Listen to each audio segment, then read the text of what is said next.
नमस्कार, मी मंदार फणसे. बेधडकमध्ये तुमचं स्वागत. बेधडकमध्ये चर्चा अर्थातच नोटबंदीच्या अनुषंगाने. नोटबंदीच्या या सगळ्या पर्वामध्ये अनेक गोष्टी समोर होत आहेत.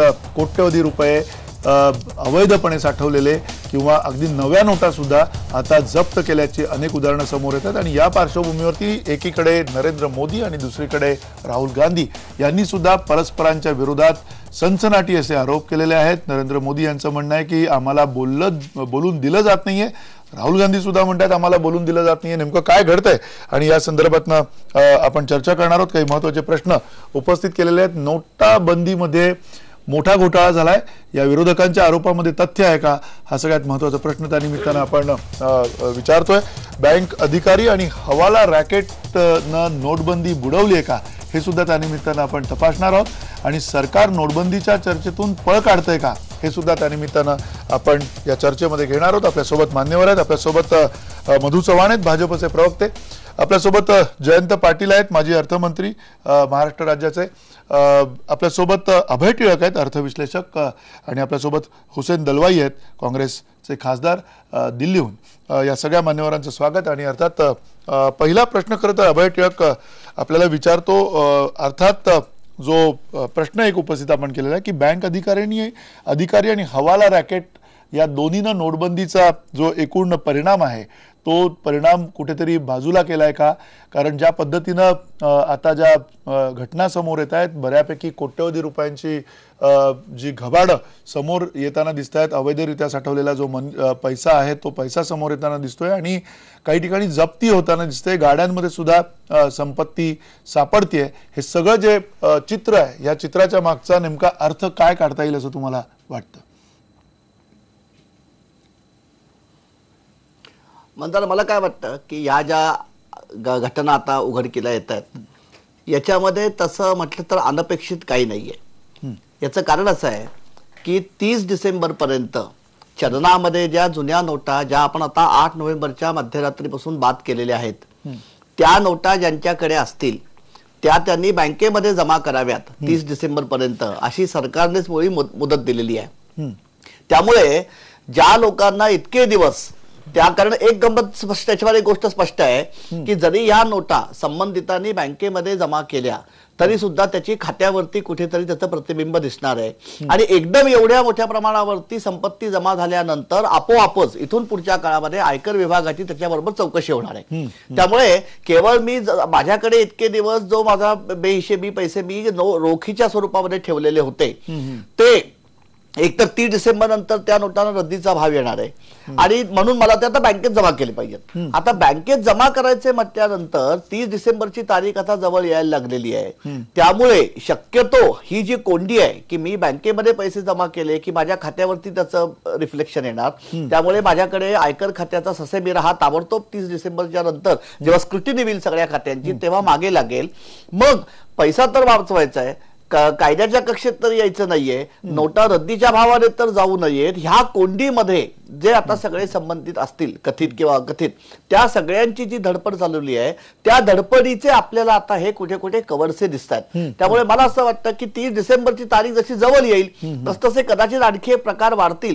पण हे स्वाभाविक आहे, याच्यामध्ये मला वाटतं अनपेक्षित किंवा अचंबित किंवा अतर्क्य असं काही मला वाटत नाहीये. नक्की, अर्थात अतर्क्य आणि अचंबित वाटत नसलं तरी यामध्ये बँक अधिकारी सुद्धा गुंतवलेले आहेत किंवा नाही हे येणाऱ्या काळात स्पष्ट होईल. कारण बँकांची संबंधित जी संपत्ती मिळते किंवा ज्या पद्धतीनं साठवलेल्या नोटा मिळतात त्याच्यामध्ये सुद्धा काही प्रश्नचिन्ह उपस्थित झालेले आहेत. पण या पार्श्वभूमीवरती जयंत पाटील आपल्याला जो प्रश्न विचारायचा तो हाच आहे की एकीकडे संसदेचं कामकाज पूर्णपणे ठप्प आहे, एकीकडे विरोधी पक्ष काँग्रेस असेल आणि इतर सगळे विरोधी पक्ष आहेत ते विरोधी पक्ष जोरदार विरोध करतायत या सगळ्या नोटबंदीच्या पार्श्वभूमीवरती, आणि दुसरीकडे खुद्द राहुल गांधी सुद्धा आता आणि घणाघाती टीका केलेली आहे. त्यांचं म्हणणं आहे की हा जो फुगा आहे मोदींच्या या सगळ्या नोटबंदीच्या पार्श्वभूमीवरचा तो फुगा फुटू शकतो, मला तिथे बोलून दिलं जात नाही असं ते म्हणतात. दुसरीकडे पंतप्रधान मोदी सुद्धा म्हणाले की मला बोलण्याची संधी तिकडे दिली जात नाही. हे सगळं जे काही चाललंय चित्र,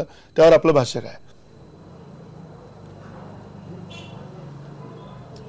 खरं म्हणजे लोकसभेमध्ये नरेंद्र मोदी यांनी जर सभागृहात थांबले बसले आणि पंतप्रधानच बोलायला उभे राहिले तर मला वाटत नाही की विरोधी पक्ष त्याला ऑब्जेक्शन घेईल. उलट उत्तराची अपेक्षा विरोधी पक्षाला आहे. पण सर्व देशाला नरेंद्र मोदी काय म्हणतायत याचं कुतूहल असताना नरेंद्र मोदी बाहेर जाहीर सभांमध्ये वेगवेगळ्या पद्धतीची विधानं करतायत, आपल्या निर्णयाचं समर्थन करतायत. पण ज्या संसदेच्या समोर देशाच्या प्रधानमंत्र्याने आपलं निवेदन करणं आवश्यक आहे तिथं अजून का केलं नाही? हे संसदेत गेले तरच तिथं ते विधान करू शकतील. यांचं म्हणणं मला तिथं बोलून देत नाहीत. मला खात्री आहे की यांनी जाऊन 1-2 दिवस बसावं, विरोधी पक्ष शांत होईल आणि यांना बोलायला संधी मिळेल असं मला वाटतंय. नक्की. अर्थात तुम्ही तुमच्या अनुभवातनं हे म्हणतात की त्यांना बोलायला संधी मिळेल, पण बसायला हवं तिथे. पुन्हा हुसेन दलवाई, काय म्हणता येईल या सगळ्या परिस्थितीकडे? एकीकडे राहुल गांधी यांनी अतिशय जोरदार आरोप केलेला आहे, दुसरीकडे पंतप्रधान म्हणतात की मला लोकसभेत नाही बोलण्याची संधी मिळते तर मी जनसभेत जाऊन बोलतोय. हे खरं नाही आहे की प्रधानमंत्री आले आणि ते बोलायला लागले तर कुणीही त्यांना अडवण्याचा प्रश्न येत नाही. प्रधानमंत्री संसदेमध्ये येतच नाही. भाजपचे सुद्धा लोक म्हणायला लागलेले आहेत की मी माझा अनुभव थोडासा मी तुम्हाला सांगेन. ज्या वेळेला सभागृहामध्ये गडबड होते त्या वेळेला महाराष्ट्रातला मुख्यमंत्री असो किंवा देशाचे प्रधानमंत्री असो चटकन धावून येतात, काय स्थिती आहे ते बघतात आणि त्याच्यामध्ये नेहमी हस्तक्षेप करून प्रश्न सोडवण्याच्या दिशेने प्रयत्न करतात, कारण संबंध जबाबदारी त्यांची असते. आता याच्यात एक लक्षात घ्या, या नोटाबंदीच्या संबंधामध्ये जो निर्णय झाला तो निर्णय खरं म्हणजे आरबीआयला विचारून झाला का? म्हणजे आरबीआयने काही सूचना केल्या होत्या का? या संबंधात आरबीआय काहीच बोलत नाही, हे लक्षात घ्या. इतकंच नव्हे तर असं म्हटलं जातं की या संबंधी अर्थ मंत्रालयालाही नीट विश्वासात घेतलं गेलं नव्हतं आणि प्रधानमंत्र्यांनी स्वतःच टीव्हीवर येऊन ते सगळं सांगितलं. म्हणजे जबाबदारी कुणाची? प्रधानमंत्र्याची. प्रधानमंत्री आमची अपेक्षा काय? विरोधी पक्षाची अपेक्षा एवढीच आहे की तुम्ही कोणत्या स्थितीमध्ये हा निर्णय घेतला ते एकदा सांगा. असं आहे, नोटा बदलण्याच्या संबंधामध्ये कुणाचाच विरोध नाही आहे. विरोध अशासाठी आहे की त्याच्यासाठी जी पूर्वतयारी करायला हवी ती पूर्वतयारी नाही. लोक लाईनीमध्ये राहून जर त्यांचं निधन होत असेल, मरत असतील तर काय ही स्थिती आहे? सामान्य माणूस आपल्याकडची जी व्यवस्था आहे त्या व्यवस्थेमध्ये मोठ्या प्रमाणामध्ये एक लक्षात घ्या कॅशलेस सगळे व्यवहार होतात आणि आता एकदम तुम्ही त्याला कॅशलेस म्हणजे काय? तुम्ही त्या ह्याचा प्रचारच करताय पेटीएमचा, ते बरोबर नाही. तो आपल्याला नेमकं काय करायचं या संबंधी त्याची एक नियोजन करणं, त्या संबंधामध्ये त्याची अगोदर बांधणी करणं आणि त्यानंतर निर्णय घेणं असं काही झालेलं नाही. त्याचं अंमलबजावणी ज्या पद्धतीने होते ते अतिशय चुकीचे होते. मी एकच उदाहरण तुम्हाला देईन. मोरारजीभाई देसाई जेव्हा प्रधानमंत्री होते तेव्हा त्यांनी सुद्धा 1000च्या, 5000च्या, 10,000च्या नोटा अशा रद्दबातल केल्या होत्या. बरोबर.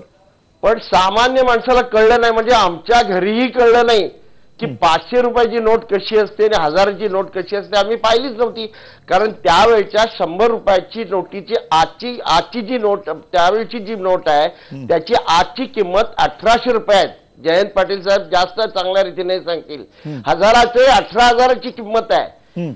त्यावेळच्या नोटीला एक महत्व असतं. एक 100ची नोटीमध्ये सगळा बाजार तुम्ही खरेदी करू शकत होता. आज 100 रुपये घेऊन गेला तर काही खरेदी करता येतं का? म्हणजे याच्यामध्ये चलनामध्ये एकंदर नोटांचं प्रमाण 500 आणि 1000चं 86% आहे, हे लक्षात घ्या. 100 रुपये, 10 रुपये, 20 रुपये, 5 रुपये कुठे दिसतच नाहीत. त्याची संख्या 14%च आहे. म्हणजे तुम्ही तुमच्याकडे शेतमजूर म्हणून काम करणारा माणूस आहे, त्याला संध्याकाळी तुम्हाला 5ची नोटच द्यावी लागते. इतकेच द्यावे लागतात, हे लक्षात घ्या. अशा अवस्थेमध्ये ह्या घाई गर्दीने घेतलेला निर्णय नोटा बदलण्याचा निर्णय होता की भ्रष्टाचार नष्ट करण्याचा होता? मला भ्रष्टाचार नष्ट करण्याचा निर्णय आहे असं वाटत नाही. भ्रष्टाचार करण्याचा निर्णय जर असता तर याच्या आधी भाजपच्या लोकांनी मोठ्या प्रमाणात जमिनी जी खरेदी केल्या त्याची आता चौकशी झाली पाहिजे. पक्षाने जमिनी खरेदीच्या संबंधामध्ये हे केले, बिहारला केलेल्या आहेत, गुजरातमध्ये केलेल्या आहेत, बऱ्याच ठिकाणी जमिनी खरेदी झालेल्या आहेत. म्हणजे तुमच्या लोकांनाही माहिती होतं. दुसरं असं की इतक्या मोठ्या प्रमाणात मिटिंगा झाल्या त्या ह्याच्या वेळेला, लोकसभेच्या वेळेला, त्या चॅनल बिनलला सगळ्यांना लोकांना मोठ्या प्रमाणामध्ये घेण्यात आलं. त्यासाठी जो पैसा झाला 30,000 कोटीचा, तो कुठल्या बँकेतून आला तो हिशोबी द्या. साधे काही प्रश्न आहेत हे लक्षात घ्या. आणि हे प्रश्न चुकीचे आहेत. आज सामान्य माणसाची जी हकीकत, जी हलाखीची परिस्थिती झालेली आहे, त्याला त्याचेच पैसे मिळत नाहीत अशी जी अवस्था झालेली आहे. हुसेनभाई, सगळ्यात महत्वाचा जो तुमचा आक्षेप आहे, सगळ्यात महत्वाचा जो आक्षेप तुमचा आहे की पंतप्रधान बोलत नाहीयेत. पंतप्रधान तिथे उपस्थितच राहत नाहीयेत, पंतप्रधान तिकडे येतच नाहीयेत आणि बोलतच नाहीयेत. हे नेमका हा अबोला जो आहे किंवा हे जे मोदींचं मौन आहे, त्या मौनाचा अर्थ मधु चव्हाण कसा काढायचा?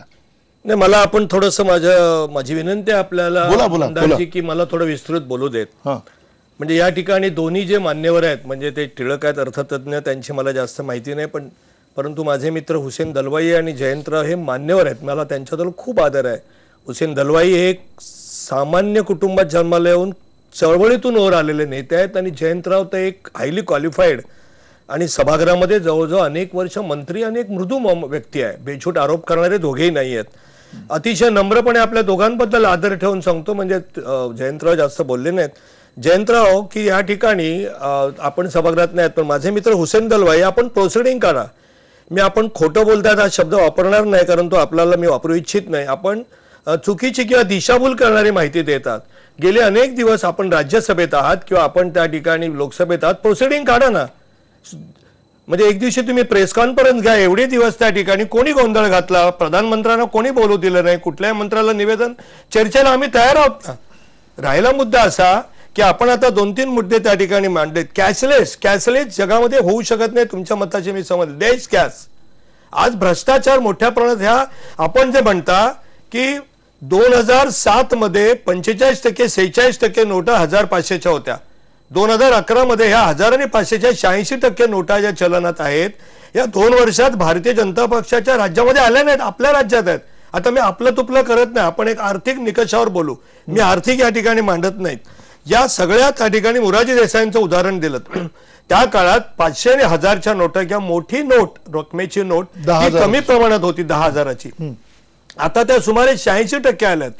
चलनामध्ये 25 ते 30% आर्थिक व्यवस्थेमध्ये हा पैसा, हा पॅरलल अर्थव्यवस्था चालवते. भारतासारख्या देशामध्ये या ठिकाणी पॅरलल अर्थव्यवस्था चाललेली आहे. आज नोटा कोण पकडते हो? भ्रष्टाचार दूर करण्यासाठी ते चाललेलं आहे. आता टिळकांनी सांगितलं की या नोटा पकडल्या जात आहेत. कुठून आल्या लोकांकडून नोटा? म्हणजे तुम्हाला मी सांगतो, हुसेनभाई, दादरला माझ्या कार्यालयाच्या बाजूला, मी नाव घेऊन सांगतो टीव्हीवर, वसंतजी पार्क म्हणून आहे, तिथे एक व्यापारी आहे, 1 कोटी द्या, 85 लाख घेऊन जा. या नोटा कुठून आल्या लोकांकडून? ही सगळी व्यवस्था कशामुळे बाहेर आणल्यात? आज चलनामध्ये जर कराच्या बाहेर असलेली, करपात्र अर्थव्यवस्थेच्या बाहेर असलेल्या नोटा आज जवळजवळ कोणी म्हणतं 7 लाख कोटी रुपये 500 आणि 1000च्या नोटा आल्या, कोणी म्हणतं 14 लाख कोटी रुपये आल्या. आज या ठिकाणी करपात्र अशा तऱ्हेच्या व्यवस्थेमध्ये आल्या. म्हणजे त्याच्यामधून आम्हाला काय करायचंय? एक तर हा काळा पैसा करपात्र व्यवस्थेत आणायचा आहे, किंवा तो जर कोणी आणला नाही तर त्या 500 आणि 1000च्या नोटेची किंमत, हुसेनभाई, ही 0 करायची आहे. एक लक्षात ठेवा. हे तुमचं म्हणणं मला मान्य आहे की आज साधारणतः कॅशलेस कधीच होऊ शकत नाही देशात, ती अपेक्षा सुद्धा नाही आहे. लेस कॅश. आता भ्रष्टाचार कशात होतो? तुम्ही जर फ्लॅट खरेदी केलात, जर त्या ठिकाणी 1 कोटीचा किंवा 10,000 किंवा 10 लाखाचा, तर 40% तुम्ही कॅश द्या. 10 लाखाचा फ्लॅट, आता मी उदाहरण देतो. 1 कोटीचा फ्लॅट तर 20% किंवा 40% तुम्ही त्या ठिकाणी कॅश द्या, बाकी तुम्ही चेक द्या. हे 40% चलनामध्ये ब्लॅकचे आले. आज त्या ठिकाणी आपण पाहिलंय की हे कोट्यावधी रुपये मिळत आहेत. दोन कुठून आले पैसे? हे सगळे पैसे माझ्या मते, विनम्रपणे आपल्या लक्षात आणून देतो, भ्रष्ट. आणि कुठलाही निर्णय जो असतो तो अतिशय विनम्रपणे सांगतो, कुठलाही निर्णय, म्हणजे मी आपल्यावर रागवत नाही, आपलं राज्य हे रुटीन राज्य होतं. आम्हाला आमूलाग्र बदल करायचा आहे. काळा पैशाबद्दल नियंत्रण आणण्याचा आदेश हुसेनभाई आपल्या पक्षाला सुप्रीम कोर्टाने 2011 मध्ये दिला होता SITला. का केलं नाहीत आपण ते? आम्ही केली पहिल्या मंत्रिमंडळाच्या बैठकीमध्ये. आज कोट्यावधी रुपये. मला असं म्हणायचं आहे की सागरामध्ये एक थेंब तरी बाहेर येईल असं आपण म्हणता, असं आपलं म्हणणं असेल. आम्ही म्हणतो थेंब तरी भ्रष्टाचाराच्या बाहेर येऊ देत. आज कोट्यावधी रुपये अब्जावधी रुपये बाहेर येत आहेत आणि आज जे त्या ठिकाणी बँकांमध्ये पैसे येत आहेत. आता हे मला मान्य आहे, शेवटचा एक मुद्दा फक्त सांगतो, आपल्याला वेळ हवाय, की सामान्य माणसाला हा त्या ठिकाणी त्रास होतोय बाजारामध्ये वगैरे. होईल 15-20 दिवस. कुठलाही बदल करायचा असेल, हा कुठलाही क्रांतिकारक बदल होत नाही. मी कदाचित उदाहरण दिलेलं त्या ठिकाणी कदाचित आपल्याला पटणार नाही, पण देतो. It's a labour pain. एकदा का बाळ मांडीवर आल्यानंतर लेबर पेन विसरलं जातं. 15-20 दिवस गेले, थोडा त्रास होतोय, मान्य आहे. आणि जर निर्णय घ्यायचे असतील ना, तर ते निर्णय असतात. जर मी उदाहरण देतो 2 आपल्याला. जसा एखादा कायदा अब्राहम लिंकनने निर्णय घेतला होता स्लेव्हरीच्या विरोधात, त्यांना कोणीतरी सांगितलं की तुम्ही हा निर्णय घेताय तर त्याच्यामध्ये त्या ठिकाणी सिव्हिल वॉर होईल. ही टोल्ड की I will prefer civil war but not slavery. जो 2 प्रकारचे निर्णय घेणारे राज्य करता येतात, पुढच्या निवडणुकीकडे लक्ष ठेवणारा आणि पुढच्या काळाकडे लक्ष ठेवणारा. आम्ही पुढच्या निवडणुकीकडे लक्ष, आमचा निर्णय चुकणार नाही. आणि दुर्दैवाने चुकला 1-2% तरी त्याची त्या ठिकाणी चांगली फळं ही दीर्घकाळ या देशातल्या जनतेला मिळणार आहेत. अभय टिळक, आपल्याला प्रश्न हाच आहे की हा जो गेल्या काही काळात आपली सगळी समग्र चर्चा सगळीकडे जी चालू आहे की दीर्घकाळ आपल्याला फायदे मिळणार आहेत, दीर्घकाळ याच्यातनं काहीतरी चांगलं, आणि यासाठीच सामान्य जनता अजूनही किमान ते सोचते, सगळे जो काही त्रास होतोय तो जनता सोचते. अगदी गावागावामध्ये तर अतिशय वाईट परिस्थिती आहे. वेगवेगळ्या जिल्ह्यांमध्ये तर जिथे मोठ्या बँका नाही आहे तिथे तर अधिक हलाखीची परिस्थिती आहे. हे सगळं असताना जनता मात्र अजून हे सगळं सोचते. 50 दिवसापैकी आता काही 10-15 दिवस शिल्लक असतील. आणि या सगळ्या पार्श्वभूमीवर तुम्हाला असं वाटतं का, अलीकडे जो आकडा पण दिला गेला 27% नवचलन आलेलं आहे, हे जे सगळं सांगितलं जाते, विविध आकडे जे आता आपल्या समोर येत आहेत, त्या आकड्यांची विश्वासार्हता किती आहे, त्या आकड्यांवरती आपण किती विश्वास ठेवावा, आणि त्याच्यातला जो एकूण त्यातली जी दरी आहे ती दरी मिटताना तुम्हाला दिसते का? काय झालंय की सरकारने, म्हणजे आपल्याकडे बातम्या येत आहेत की आपल्याकडे 4 एकूण ज्याला आपण सिक्युरिटी प्रेस म्हणतो त्या 4 आहेत की पश्चिम बंगालमध्ये साल्बनी, कर्नाटकात म्हैसूरू, महाराष्ट्रामध्ये नाशिक आणि मध्य प्रदेशमध्ये देवास. या 4ही ठिकाणी त्यांचं म्हणजे जी प्रस्थापित क्षमता आहे छपाईची त्याचा वेग आपण वाढवलाय. जे कर्मचारी निवृत्त झाले होते त्यांना पुन्हा आपण कामावरती बोलवून घेऊन सरकार प्रयत्न करताय. याच्याबद्दल म्हणजे एक सामान्य नागरिक किंवा करदाता म्हणून मी शंका घेणार नाही.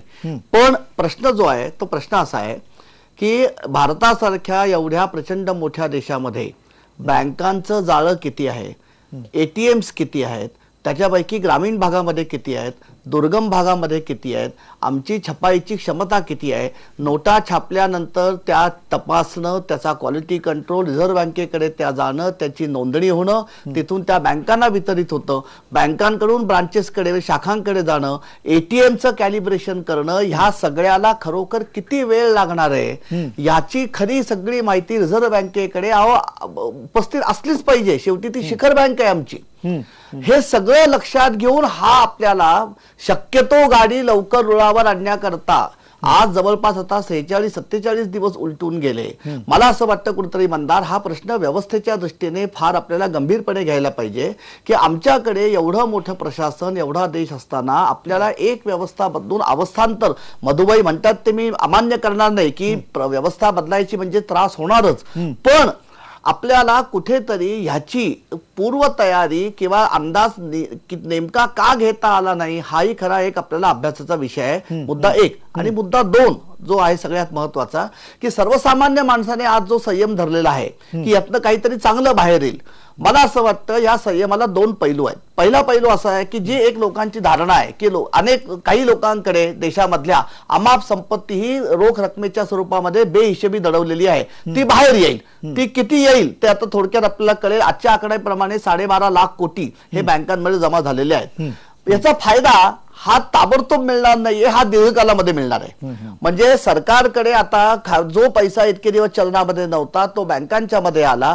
पर्यायाने आता सरकारला आयकराचे ह्याच्यामधनं जे काही कराच्या माध्यमातून मोठी रक्कम तिजोरीमध्ये वाढीव जमा जी होईल, त्यामुळे सरकारकडे वाढीव कर महसूल जमा होईल. त्यामुळे सरकारच्या वित्तीय तुटीवर मर्यादा येईल. सरकारला भांडवली खर्च करायला किंवा अर्थव्यवस्थेमध्ये गुंतवणूक करायला मोठा निधी उपलब्ध होईल. त्यामुळे आमच्या इन्फ्रास्ट्रक्चर सुधारेल, त्याचा उद्योगांना फायदा मिळेल, त्याचा उत्पादन वाढीला फायदा मिळेल. हे सगळं पुढच्या 2 ते 3 वर्षांमध्ये घडून येणार आहे. तिथपर्यंत आपल्याला कळ सोसावी लागेल. म्हणजे लोकांना आज जे वाटतंय की ह्याचे फायदे होतील, याचे फायदे होतील, पण ते ताबडतोब होणार नाहीयेत, ते दीर्घकालामध्ये होणार आहेत. ह्याकरता सरकारने आणि विशेषतः रिझर्व्ह बँकेने सर्वसामान्य माणसाला विश्वासामध्ये घेऊन नेमके प्रयत्न काय चाललेले आहेत, शक्यतो किती लवकर आपण ही परिस्थिती रुळावरती आणू शकू हे विश्वासात घेऊन सांगणं हे सरकारचं आणि पर्यायाने रिझर्व्ह बँकेचं कर्तव्य आहे. नक्की जयंत पाटील, या सगळ्या संदर्भामध्ये कुठेतरी एक अविश्वास दाखवला जातोय असं तुम्हाला वाटतंय? कारण खास करून RBI कडनं ज्या पद्धतीची माहिती समोर यायला पाहिजे ती माहिती येताना किंवा त्या वेगानं त्या माहितीचं पृथक्करण होताना आपल्याला दिसत नाहीये. ज्या पद्धतीनं चलन तुटवड्याच्या संदर्भामध्ये म्हटलं गेलं आतापर्यंत 27% आम्ही चलन पुरवठा केला आहे, आणि जर तो चलन पुरवठा तेवढा झालाय तर अजून किती पुरवठा बाकी आहे, त्या इतर जी काही आता ट्रान्झॅक्शन्स होत आहेत अगदी कॅशलेसचं सुद्धा ज्या पद्धतीनं व्यवहार होतोय तो व्यवहार किती टक्क्याचा आहे आणि त्याच्यातनं होणारी तूट किती भरून येते, हे सगळं जे सांगायला पाहिजे त्यातला जो एकूण स्पष्टतेचा भाग आहे तो आपल्यापर्यंत का पोहोचत नाहीये?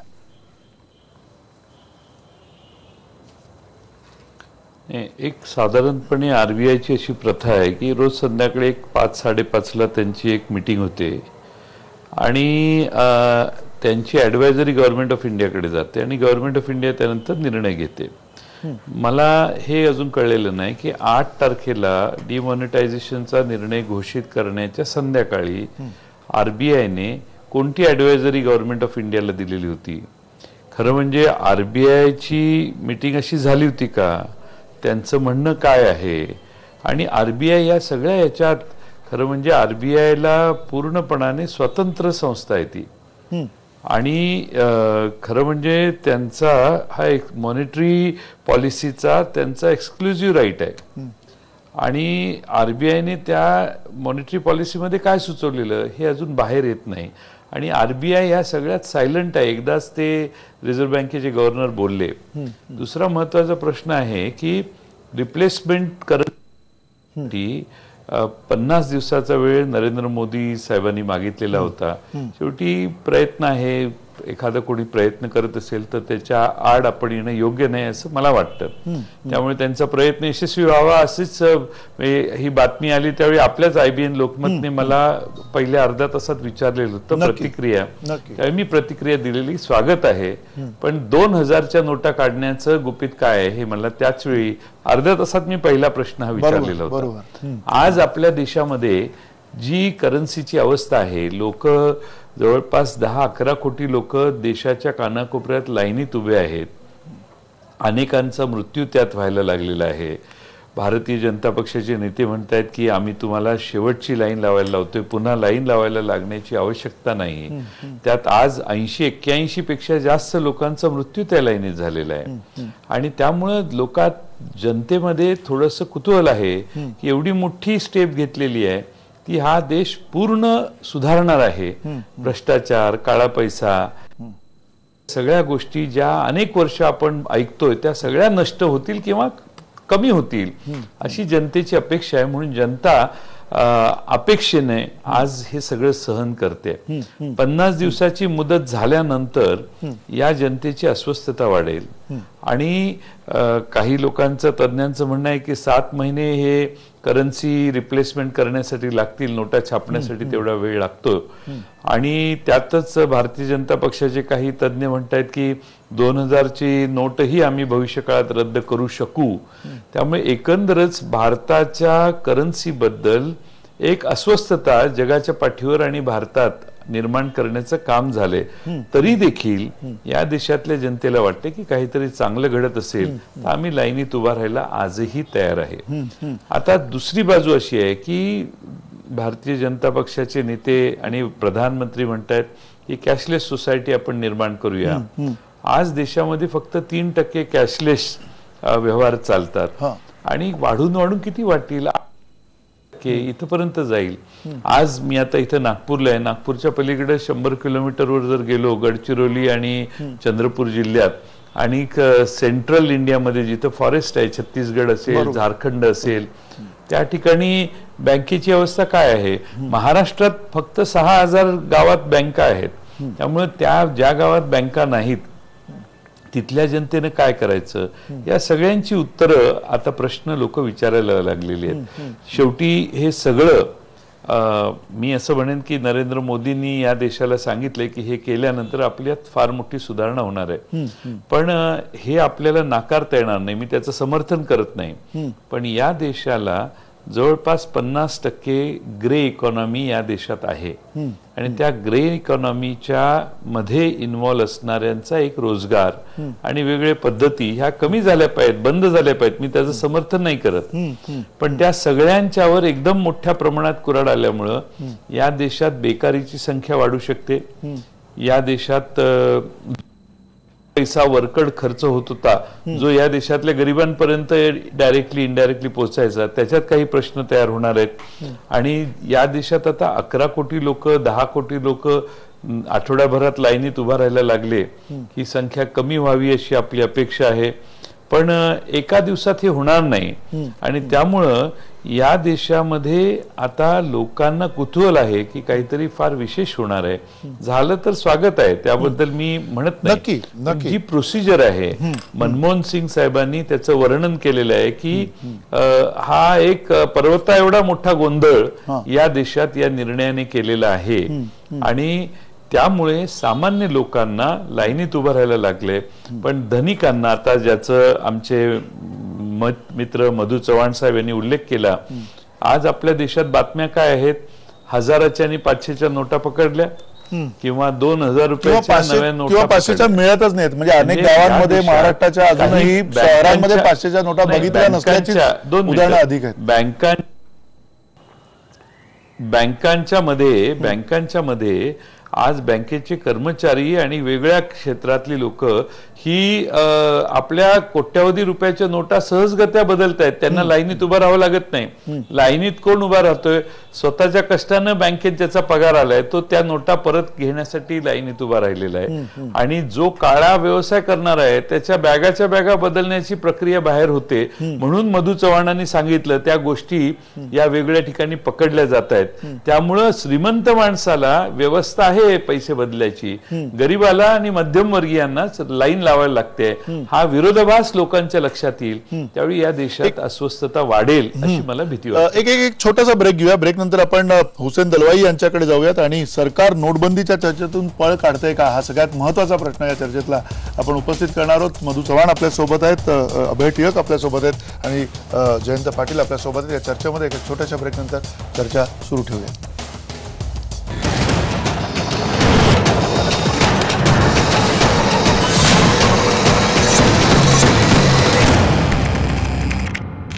पुन्हा एकदा स्वागत. आपण चर्चेमध्ये आपले प्रेक्षक काय म्हणतात आतापर्यंतच्या चर्चेमध्ये हे आधी बघूयात. कारण नोटाबंदीच्या संदर्भामध्ये अनेक जणांना, सामान्य नागरिकांना सुद्धा बोलायचं आहे आणि सामान्य नागरिकांच्या काय प्रतिक्रिया त्या बघूयात. सचिन जाधव म्हणतायत, भाजपच्या लोकांकडे सापडलेल्या नोटांचं घबाड पाहता कुठेतरी पाणी मुरतंय असा संशय आहे. विशाल चंदने म्हणतात, हा भारतातला सर्वात मोठा घोटाळा आहे, यात बँका सुद्धा सहभागी आहेत. संतोष देसाई म्हणतात, विरोधकांनी आरोप करण्यापेक्षा सहकार्य केलं असतं तर जनतेचा त्रास थोडा कमी झाला असता. आकाश खोत म्हणतायत, घोळ झालाय कारण सामान्यांना 2000 रुपये मिळत नाहीत, दुसरीकडे छाप्यात कोट्यवधीच्या नव्या नोटा सापडतायत. आणि नवीन गोंधळे म्हणतायत, सरकारची चूक नाहीये, बँकेच्या अधिकाऱ्यांनी काळा पैसा गुलाबी केलेला आहे. अर्थात या प्रतिक्रियांच्या बरोबरीनं पुन्हा हुसेन दलवाई, जो सगळ्यात महत्वाचा प्रश्न जो विचारायचा आहे की आता जी चर्चा होत नाहीये किंवा ज्या पद्धतीनं संपूर्ण सभागृह, संसद ठप्प आहे, या सगळ्या पार्श्वभूमीवरती जो तुमचा विरोधकांचा आग्रह आहे की एकीकडे लोकसभेमध्ये कलम 67 अन्वये चर्चा घेतली जावी, ज्याच्यामध्ये तुम्हाला मतदान घेण्याचं अनिवार्य असतं आणि ते मतदान घेतलं तरी भाजपकडे अतिशय जास्त असं बहुमत आहे, आपल्याला सगळ्यांना माहिती आहे. मग त्यासाठी भाजप तयार का होत नाहीये, हा एक सगळ्यात महत्त्वाचा मुद्दा. आणि दुसरं म्हणजे राज्यसभेमध्ये सगळ्या खासदारांचं आधी पंतप्रधानांनी ऐकावं आणि मग पंतप्रधानांनी बोलावं, आणि भाजप म्हणते पंतप्रधान येऊन बोलतील. तर या सगळ्या गोष्टींकडे तुम्ही फक्त रणनीती म्हणून बघताय. संपूर्ण देशाच्या संसदेचा कामकाजाचा वेळ पूर्ण फुकट चाललाय, अशा दृष्टीने तुम्ही विरोधक का बघत नाही? आणि विरोधक जर का बोलले, तिकडे संसद चालू दिली, तर यातनं तुमच्या मनातलं जे काही आहे ते सुद्धा अधिकृत पटलावरती येईल, असं तुम्हाला का वाटत नाहीये? मंदार, एक लक्षात घे, म्हणजे पहिल्यांदाच मी पाहतोय की सत्ताधारीच लोक संसद चालू देत नाहीये. असं आहे, विरोधी दलाचं म्हणणं काय आहे की नरेंद्र मोदींनी यावं आणि आमच्या समोर काय नेमक्या पद्धतीने त्यांनी निर्णय घेतला आणि लोकांना जे हालापेष्ट आहेत त्याच्या संबंधामध्ये त्यांनी स्वतः ऐकावं. ही मागणी काही चुकीची नाही, कारण ते रिझर्व्ह बँकेने ही गोष्ट सांगितलेली नाही किंवा फायनान्स मिनिस्टरनी सांगितलेली नाही. डायरेक्ट तुम्हीच सांगता, प्रधानमंत्री सगळ्या गोष्टीची जबाबदारी घेतात आणि मीच सगळं कसं करतोय असं दाखवतात. सगळं सरकार फक्त एकटा मीच चालवतोय असं दाखवतात.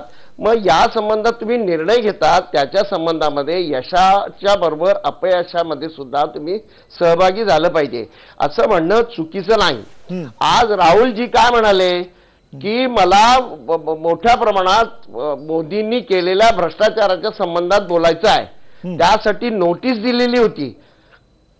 का त्याला बोलू दिलं गेलं नाही?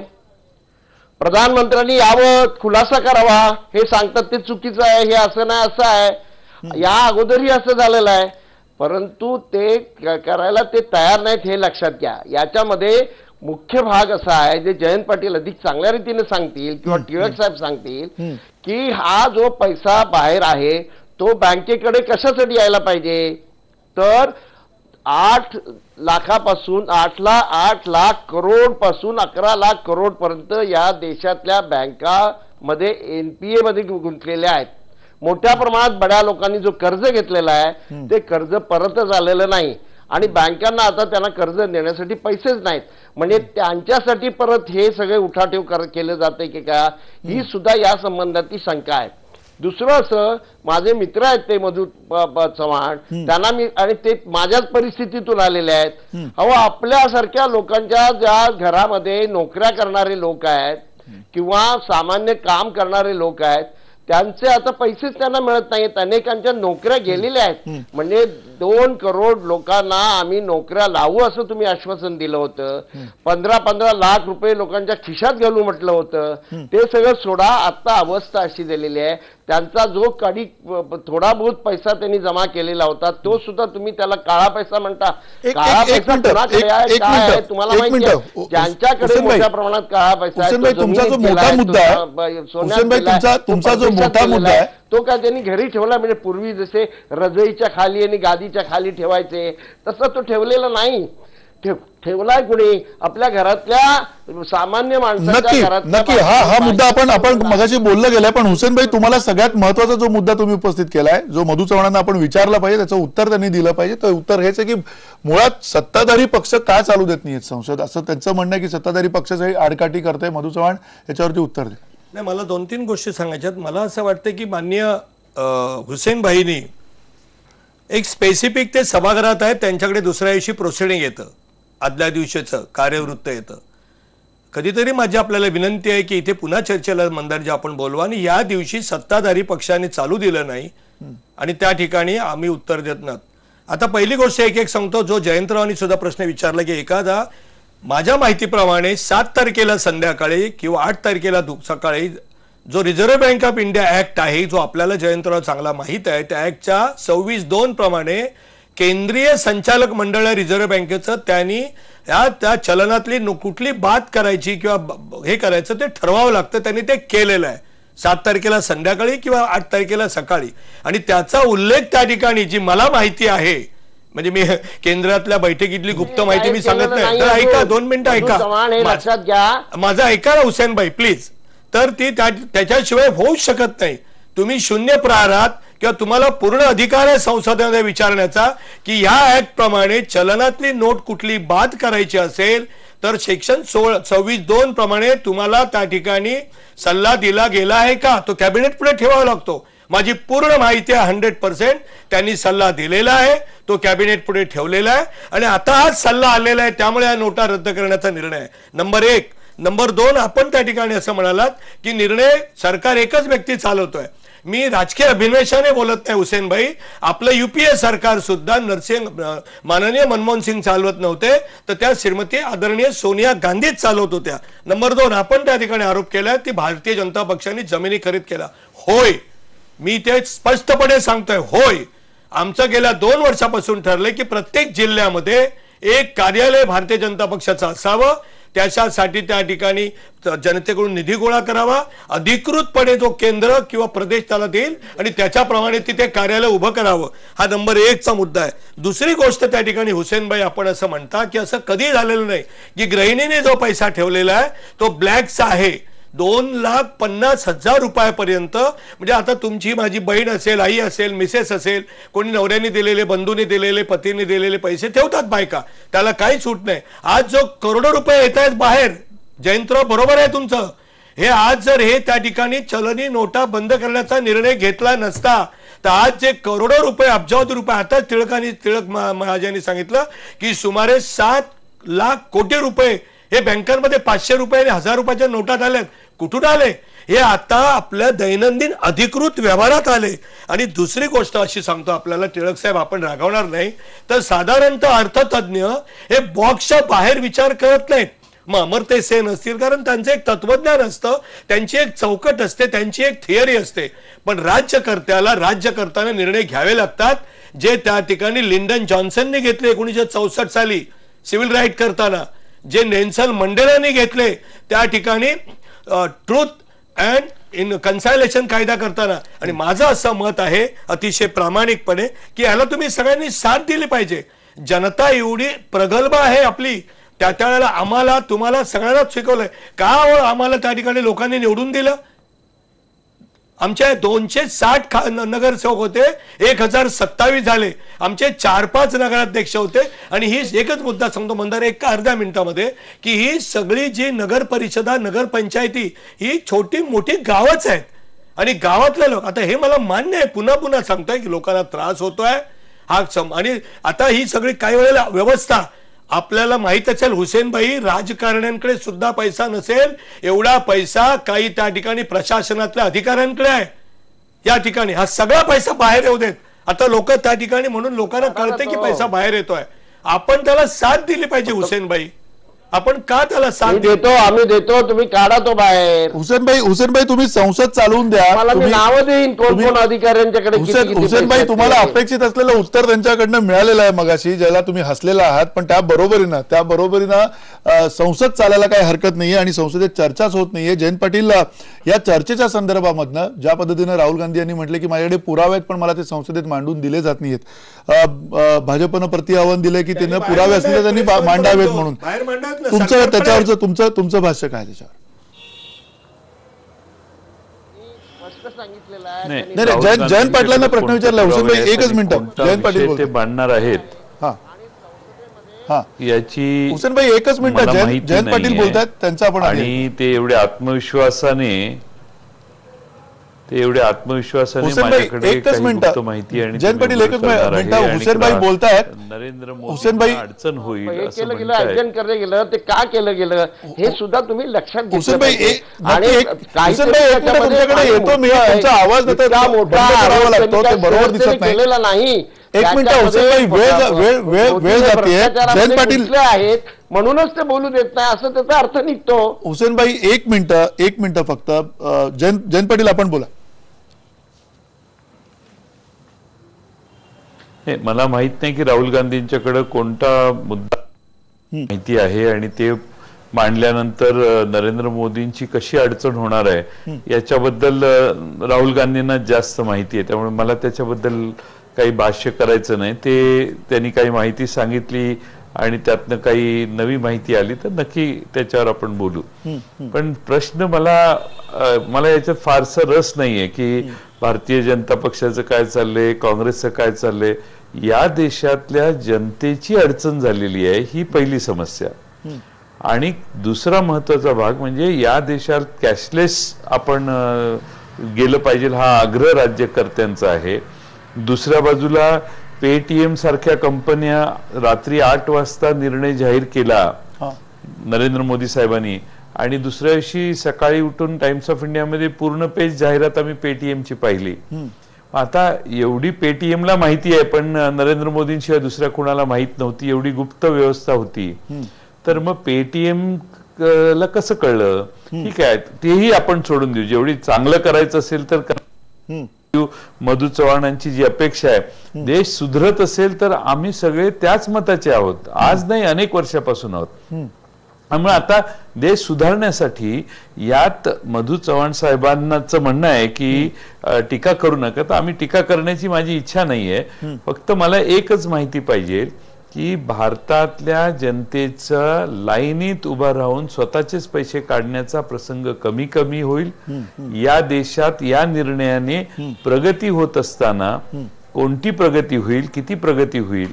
आणि तिसरा महत्वाचा मुद्दा आहे, या देशात मी मगाशी जो सांगितला अनऑर्गनाइज सेक्टर मधला रोजगार कमी होणार आहे याच्यातनं. त्यामुळे उदाहरणार्थ वेगवेगळ्या फेस्टिवलसाठी पैसे लोक खर्च करत होते, ती प्रमाण कमी होणार आहे. असे बरेचसे प्रश्न आहेत. तर त्या तपशिलात जाऊन मी वेळ घेत नाही, पण त्या सेक्टरमध्ये जो बेरोजगारी निर्माण होणार आहे त्याला सरकार कसं ऍड्रेस करणार आहे, हा एक तिसरा महत्वाचा मुद्दा आहे. त्यामुळे एकंदर इकॉनॉमीमध्ये काही प्रश्न तयार होतील. या 31 डिसेंबर नंतर होतील किंवा 31 मार्च नंतर होतील. आता जीएसटी आणायचं होतं. मी मागच्या 2 आठवड्यापूर्वी सांगितलं की जीएसटी आणायला केंद्र सरकारच टाळाटाळ करेल आणि राज्यही म्हणतील की आता आमचा रेव्हेन्यूचा असेसमेंट आम्हाला करेक्ट करण्याची आवश्यकता आहे, सिच्युएशन बदललेली आहे, आम्हाला अजून काही वेळ द्या. त्यामुळे असे फायनान्शियल इकॉनॉमी मधले वेगवेगळे प्रश्न आता तयार होतील आणि ते प्रश्न तयार झाल्यावर या देशाच्या प्रगतीचा वेग जे अनेक तज्ञांनी सांगितलेलं आहे की ग्रॉस डोमेस्टिक प्रॉडक्ट कमी होण्याची शक्यता आहे या 1.5 महिन्यातच नाही, पण त्याचा परिणाम हा पुढच्या वर्षभर राहील इकॉनॉमीमध्ये. त्यामुळं या सगळ्या इकॉनॉमीतले जी संकट तयार होतील त्या संकटातनं बाहेर मार्ग काढण्याचा नरेंद्र मोदींच्याकडे जर काही मार्ग असेल तर या गोष्टीचंही स्वागत आपण आणि भारतातली जनता करेल, यात मला काही शंका नाही. पण त्यातनं गोंधळ तयार झाला आणि देशामध्ये लोकांना जर असं वाटायला लागलं की एवढं सगळं करून देखील काळे धंदे, टेबला खालून पैसे घेणे देणे हे चालूच आहे आणि गरीब माणूस तर लाईनीत उभा राहून थकला. पण मोठ्यांचे हे धंदे कायमच चालू आहेत, त्याच्यात कोणीच काही कमी पडत नाही.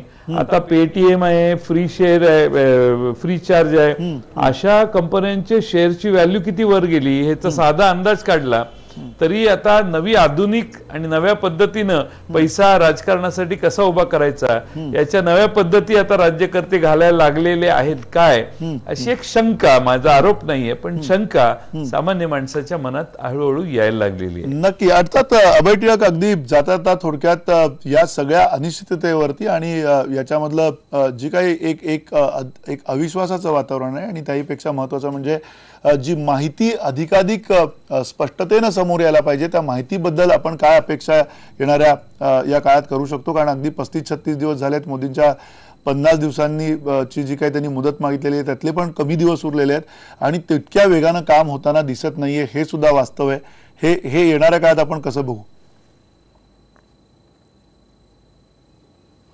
मला असं वाटतं मंदार, सरकारने 3 जरी गोष्टी केल्या प्रामाणिकपणे अगदी आत्ता की मुळामध्ये आज आमच्या एकूण अर्थकारणामध्ये दर दिवशी किंवा सर्वसाधारणपणे वर्षभराचं आपण जर ॲव्हरेज घेतलं तर साधारणपणे किती कोटींचं चलन हे व्यवहारामध्ये असतं. आज नोटा बदलल्यानंतर आम्ही किती खरोखर रिप्लेसमेंट केलेली आहे आणि अगदी आमच्या सगळ्या ज्या काही ज्याला आपण स्ट्रक्चरल लिमिटेशन्स म्हणतो त्या मर्यादा लक्षात घेऊन आमची छपाईची यंत्रणा, देशाचा विस्तार ज्याला आपण कनेक्टिव्हिटी म्हणतो ते लक्षात घेऊन साधारणपणे परिस्थिती पूर्ववत व्हायला एक रिअलिस्टिकली किती वेळ लागेल हे सरकारने जर पारदर्शकपणे सांगितलं तर मला असं वाटतं जनतेला खूप मोठा म्हणजे जनता आश्वस्त होईल. दुसरा एकच फक्त मी अगदी म्हणजे अगदी अर्धा मिनिट मुद्दा घेतो ज्याच्यावरती पाटील साहेबांनी बोट ठेवलेलं होतं की ह्या सगळ्यामध्ये एक अत्यंत खेदाची गोष्ट अशी होणार आहे की नोटा बदलल्यामुळे जो काळ्या पैशाचा स्टॉक एलिमेंट आहे त्याच्यावरती आपण असं म्हणूया की आम्ही काहीतरी कारवाई करतोय, पण काळा पैसा किंवा बेहिशोबी पैसा निर्माण होण्याचं जे फ्लो डायमेन्शन आहे त्याच्यावरती एक परिणामकारक उपाय म्हणून ज्या जीएसटीच्या दिशेने आपली वाटचाल सुरू झालेली होती त्या जीएसटी बाबत मात्र आता पूर्णपणे चित्र असं दिसत आहे की सर्व प्रकारची अनिश्चितता निर्माण झालेली आहे की 1 एप्रिल पासून त्या नवीन व्यवस्थेचा अंमल होईल अशी चित्र आज तरी खूप अवघड दिसत आहेत, कारण खूप आता मध्ये काळ गेलेला आहे. त्यामुळे हा जीएसटी हा जो एक मोठी अप्रत्यक्ष करांच्या व्यवस्थेतली सुधारणा आहे त्याच्या संदर्भात सरकारची धोरण काय आहे. आणि तिसरी महत्वाची गोष्ट म्हणजे हा आता जो सगळा 31 डिसेंबर पर्यंत बँकांच्या मध्ये पैसा जो उपलब्ध होणार आहे त्या पैशाची पुढच्या काळामध्ये विनियोग सरकार नेमका कशा पद्धतीने करणार आहे. म्हणजे त्याची जसं दलवाई साहेब म्हणले की त्याची परिपूर्ती ही बँकांचा भांडवली खचलेला पाया जो आहे तो भक्कम करण्याकरता करणार आहे. सरकार त्याचा तूट जी कमी करून त्याचा गुंतवणुकीसाठी वापर करणार आहे का काय करणार आहे. या 3 गोष्टींबद्दल सरकारने जर स्पष्ट पारदर्शकपणे भूमिका जनतेसमोर मांडली तर सर्वसामान्य माणसाच्या मनात जी अनिश्चितता, गोंधळ आणि अकारण गैरसमज जे आहेत ते दूर व्हायला, निवळायला खूप मोठी मदत होईल असं मला वाटतं. नक्की. आणि अर्थात लवकरात लवकर हे जे एक अनिश्चिततेचे ढग आलेले आहेत ते दूर व्हावेत आणि सरकारनी आणि अगदी विरोधी पक्षांनी सुद्धा लवकरात लवकर संसद